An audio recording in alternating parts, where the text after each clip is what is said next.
JKPC के सदर Sajjad Ghani loan ने किया बड़ा ऐलान। राज्यसभा चुनाव में नेशनल कॉन्फ्रेंस को नहीं करेंगे वोट। सीएम उमर अब्दुल्ला पर अहंकार में डूबने का लगाया इल्जाम।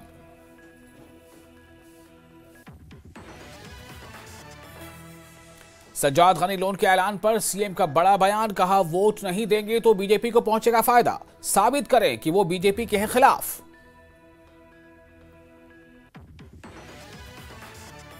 बडगाम उपचुनाव में प्रचार नहीं करेंगे सांसद आगा रूहुल्लाह। सीएम उमर अब्दुल्ला ने कहा, इस बात की जानकारी नहीं। बीजेपी बोली, ये उमर सरकार की नाकामी।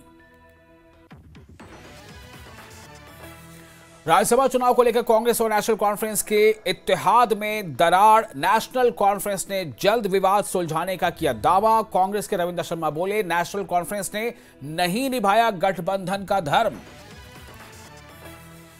राज्यसभा चुनाव को लेकर दिए गए बयान पर बीजेपी विधायक बलवंत सिंह मनकोटिया ने सीएम उमर अब्दुल्ला पर बोला हमला। दोहरे मापदंड अपनाने के लगाए इल्जाम। सीएम ने कहा था, बिना हॉर्स ट्रेडिंग एक भी सीट नहीं जीत सकती है बीजेपी।